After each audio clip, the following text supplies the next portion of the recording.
Number 11 देखते हैं, statement read करेंगे एक बार। Let A and B sets, तो यहाँ पे क्या है, ए और बी को दो सेट्स गिवन है क्वेश्चन के अंदर। If A intersection X equal to B intersection X equal to 5 है and A union X equal to B union X for some set X show that A equal to B. मतलब अब हमारे पास कितने set हो गए, 3 sets हो गए। एक तो ए है, एक बी है और एक गिवन सेट है एक्स। तो ए और एक्स का इंटरसेक्शन हमेशा इक्वल बताया है उसने, किसके इक्वल है, बी इंटरसेक्शन एक्स के। और जो भी इंटरसेक्शन होगा उनके अंदर कोई भी कॉमन एलिमेंट नहीं होगा, मतलब वो नल सेट होगा। एक तो ये कंडीशन गिवन है। दूसरी कंडीशन क्या गिवन है, A union X equal to B union X, एक ये कंडीशन गिवन है। इस क्वेश्चन को करने के लिए हमारे पास एक हिंट गिवन है, बट आपके जो एग्जाम्स होते हैं उसमें तो हिंट गिवन नहीं होगा। तो आपको मैं एक तरीका बताऊंगा कि बिना हिंट के इस क्वेश्चन को कैसे करना है, साथ में ये भी बताऊंगा कि हिंट के साथ आप इस क्वेश्चन को कैसे कर सकते हैं, दोनों बताएंगे। एक बार चलो सबसे पहले मैं हिंट के साथ क्वेश्चन बता देता हूं, फिर इसका प्रॉपर जो करने का तरीका है वो मैं आपको बताऊंगा। चलिए स्टार्ट करते हैं इस क्वेश्चन को।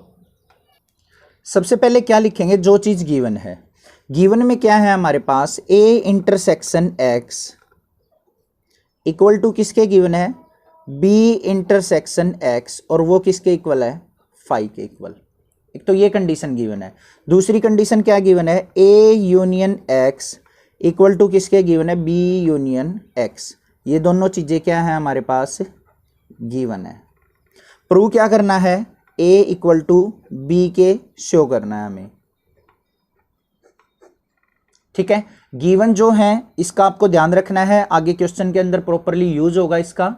सबसे पहले मैं आपको हिंट के साथ इस क्वेश्चन को सोल्व करना बताता हूं, फिर विदाउट हिंट बताऊंगा मैं।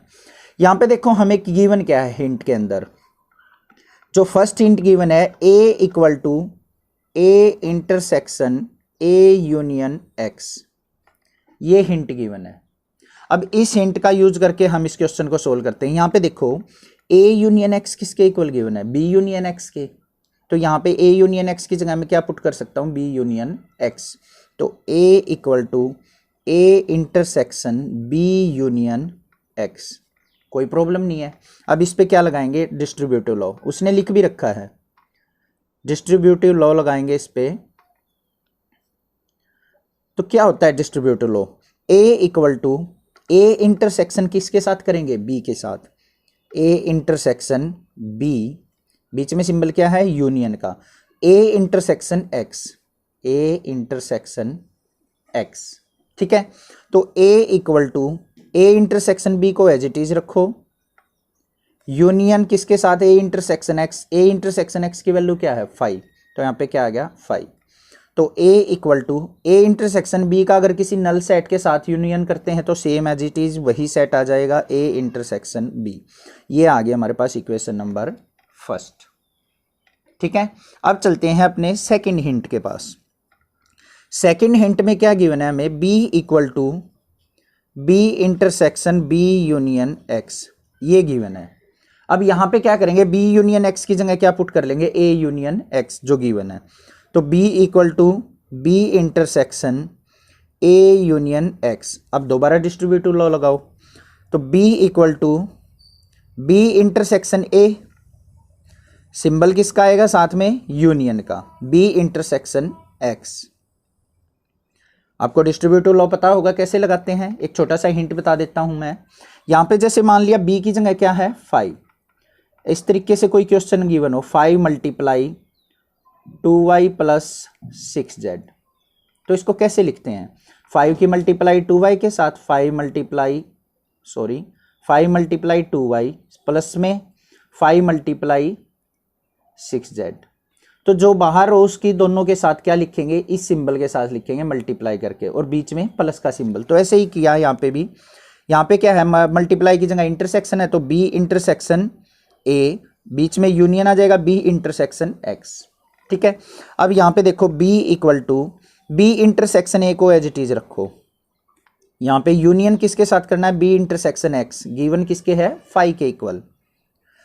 तो यहां पे जो आएगा हमारे पास b इज इक्वल टू क्या आ गया, b इंटरसेक्शन a, क्योंकि इनका यूनियन 5 के साथ यही आ जाएगा। ये आ गई इक्वेशन नंबर सेकंड। अब यहां पे देखो इक्वेशन फर्स्ट और सेकंड, ये दोनों साइड इक्वल है हमारी, क्योंकि ये इंटरसेक्शन बी है, ये बी इंटरसेक्शन ए है, तो हमारी लेफ्ट हैंड साइड भी क्या होंगी, इक्वल। तो यहाँ पे क्या लिख देंगे, from first and second, from first and second क्या हो जाएगा, A equal to B. I hope ये समझ में आ गया होगा आपको। बट यहाँ पे एक छोटी सी कंफ्यूजन क्या रहती है, कई बार बच्चे ए यूनियन एक्स की जगह बी यूनियन एक्स रखना भूल जाते हैं, तो हिंट का कोई फायदा नहीं, आपके लिए डिफिकल्टी होगी। अब मैं इसका बताता हूँ प्रॉपर करने का तरीका क्या है। अगर आपको वो तरीका आ जाए तो उस तरीके से अगर करेंगे तो कोई कंफ्यूजन नहीं है, किसी चीज़ की आपको हिंट की ज़रूरत ही नहीं पड़ेगी। अब देखो यहाँ पे जो चीज़ गिवन है हमें, A union X equal to B union X given है, इसको लेके चलो। A union X equal to B union X, हमें लेफ्ट हैंड साइड क्या चाहिए, A equal to B prove करना है, तो इसका इंटरसेक्शन ले लो किसके साथ, ए के साथ।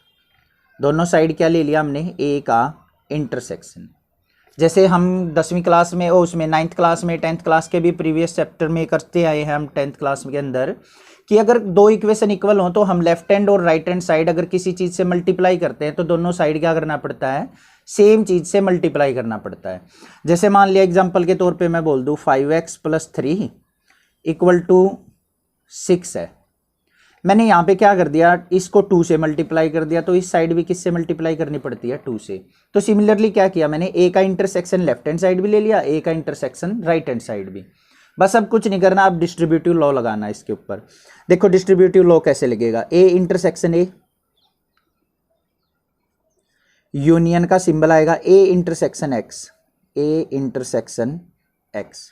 सिमिलरली यहाँ पे लगा दो ए इंटरसेक्शन बी, बीच में सिंबल किसका आएगा, यूनियन का, तो ए इंटरसेक्शन एक्स। ए और ए का इंटरसेक्शन क्या होगा, ए। अगर मान लिया कोई सेट ए है, उसका इंटरसेक्शन ए से करे तो दोनों के सेम एलिमेंट होंगे तो ए ही आएगा। यूनियन किसके साथ करना है, ए इंटरसेक्शन एक्स। अब ए इंटरसेक्शन एक्स किसके इक्वल गिवन है, 5 के, तो यहाँ 5 लिख देंगे। इसको रखो as it is, A intersection B, union करेंगे ए इंटरसेक्शन एक्स, ये भी किसके इक्वल गिवन है, 5 के। तो ए और 5 का यूनियन क्या आएगा, ए। यहाँ पे ए इंटरसेक्शन बी का 5 के साथ यूनियन क्या आएगा, A intersection B. Equation number first. देखो कुछ कुछ वैसे ही आ गई है, बट इसमें यहाँ पे प्रॉपर करने का तरीका पता है हमें, ठीक है। हिंट की हमें कोई रिक्वायरमेंट नहीं है। अब देखो दोबारा से ये वाली कंडीशन लेके चलते हैं जो उसने गिवन है, A union X equal to B union X. अब बी लेके आना है हमें, तो इसका क्या करेंगे, इंटरसेक्शन कर लेंगे बी के साथ, ठीक है। अब यहां पे इसको आगे देखते हैं distributive law, B intersection A, बीच में सिंबल यूनियन का, B intersection X is equal to B intersection B union B intersection X.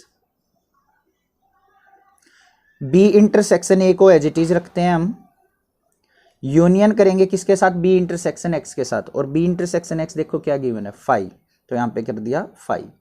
B और बी का इंटरसेक्शन आएगा बी, यूनियन करेंगे किसके साथ, बी इंटरसेक्शन की वैल्यू क्या है, 5। तो यहाँ पे इन दोनों का यूनियन क्या आ जाएगा, B intersection A is equal to इनका इंटरसेक्शन क्या, वो यूनियन क्या आ जाएगा, बी। ये आ गई इक्वेशन नंबर सेकेंड। अब देखो ए इंटरसेक्शन बी किसके इक्वल है, ए के। यहाँ पे भी ए इंटरसेक्शन बी किसके इक्वल है, बी के। तो ये दोनों साइड इक्वल हैं, तो यहाँ पे ए और बी भी क्या होंगे, इक्वल। तो यहाँ पे क्या लिखेंगे, from first and second A equal to क्या हो जाएगा, बी। आई होप ये मेथड भी आपको अच्छे से क्लियर हो गया होगा। आप किसी भी मेथड से कर सकते हैं, ऐसा कोई कंपलसरी नहीं। अगर आपको हिंट याद रहता है तो ऐसे करेंगे, अदरवाइज प्रॉपर करने का तरीका जो है वो ये मैंने आपको बता दिया। आई होप ये क्वेश्चन आपको अच्छे से क्लियर हुआ होगा। नेक्स्ट देखते हैं अपना क्वेश्चन नंबर 12। स्टेटमेंट रीड करो 12 क्वेश्चन की।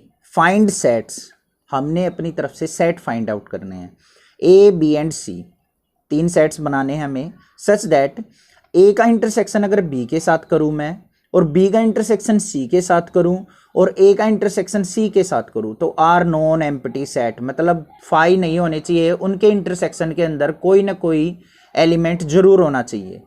नेक्स्ट क्या कहा है उसने, A intersection B intersection C, अगर तीनों सेट्स का इंटरसेक्शन कर दो तो फिर क्या होना चाहिए, उनके अंदर कोई भी कॉमन एलिमेंट नहीं होना चाहिए, मतलब फाई नहीं होना, फाई होना चाहिए, ठीक है।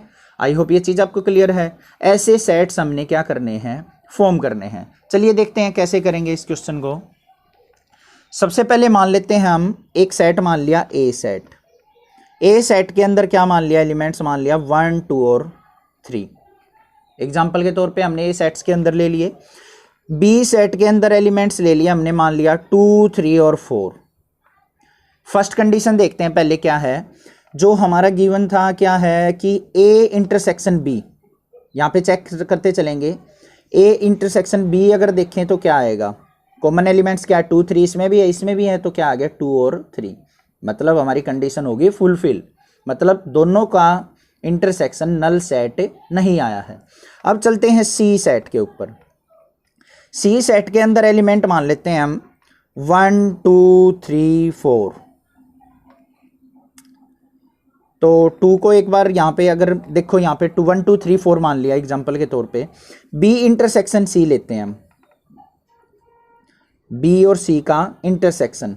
तो यहाँ पे बी और सी का इंटरसेक्शन लेंगे तो क्या आ जाएंगे एलिमेंट्स 2 3 4। मतलब ये भी क्या आ गया हमारा नॉन एम्प्टी सेट। नेक्स्ट हमें क्या चाहिए, ए इंटरसेक्शन सी चाहिए है। ए और सी का इंटरसेक्शन लेते हैं तो क्या आ जाएगा 1 2 3। मतलब तीनों नॉन एम्प्टी सेट आ गया हमारे। ठीक है, अब बात करते हैं हमें क्या चाहिए, A intersection B intersection C, तीनों का इंटरसेक्शन क्या चाहिए 5। मतलब कोई भी कॉमन एलिमेंट उनके अंदर नहीं होना चाहिए। तो उसके लिए क्या करना पड़ेगा हमें, यहाँ पे देखो क्या है, इसके अंदर क्या है 1 2 3, इसके अंदर 2 3 4, इसके अंदर 1 2 3 4। कॉमन एलिमेंट्स देखो 2 3 इसमें भी है इसमें भी है इसमें भी है, तो यहाँ तो नॉन एम्प्टी सेट नहीं आया। तो हमें क्या करना पड़ेगा, heat and trial method use करना पड़ेगा अपने पास से। तो कोई और सेट बना के देखने पड़ेंगे। ये मैंने जानबूझ के ऐसा एग्जांपल लिया था, डायरेक्ट में क्वेश्चन के अंदर जो सॉल्यूशन है वो भी ले सकता था जो हम बना सकते हैं, बट आपको समझाने के लिए था ये। तो यहाँ पे देखो, अगर मैं ए सेट के अंदर से 3 को हटा दूं, क्या कर दिया, ए सेट के अंदर 3 को रिमूव कर दिया। बी के अंदर मैंने क्या कर लिया 2 3 4, दोनों के अंदर एक कॉमन एलिमेंट है, मतलब यहाँ पे नॉन एम्प्टी सेट नहीं आएगा। बी और सी के अंदर आ जाओ, 2 3 4 यहाँ है, यहाँ पे क्या करो मान लिया 2 को रिमूव कर लिया, यहाँ पे क्या बच गया 1 3 4। तो 3 3 इनमें भी कॉमन है, क्लियर है। ए और सी के अंदर भी 1 है कॉमन है, तो मतलब तीनों नॉन एम्प्टी सेट अब भी रहेंगे। बट अब देखो ए बी सी, ऐसा कोई एलिमेंट नहीं है जो तीनों के अंदर हो। तो यहाँ पे क्या हो जाएगा, A intersection B intersection C क्या हो जाएगा, नल सेट के इक्वल।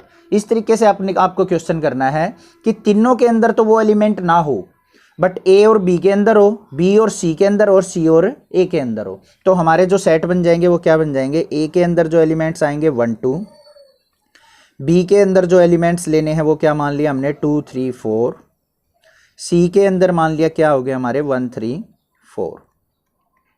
ठीक है, तो यहाँ पे देखो ए इंटरसेक्शन बी अगर करते हैं, ए और बी का इंटरसेक्शन तो क्या आ गया 2। बी और सी का इंटरसेक्शन करते हैं तो हमारे पास क्या आ गया 3 और 4। सी इंटरसेक्शन ए करते हैं, इसका और इसका इंटरसेक्शन, तो एलिमेंट क्या आ जाएगा हमारे पास 1। तीनों नॉन एम्प्टी सेट हो गए, कंडीशन फुलफिल होगी। अब करते हैं A intersection B intersection C, तीनों के अंदर कोई भी एलिमेंट कॉमन नहीं है, तो हमारी वैल्यू क्या आ गई 5, नल सेट। तो ये 3 सेट बन गए हमारे ए बी और सी। यही चीज़ हमने क्या करनी थी, निकाल के दिखानी थी। आई होप ये क्वेश्चन आपको अच्छे से क्लियर हुआ होगा किस तरीके से आपने सेट फॉर्म करने हैं। नेक्स्ट क्वेश्चन देखते हैं अपना, क्वेश्चन नंबर 13।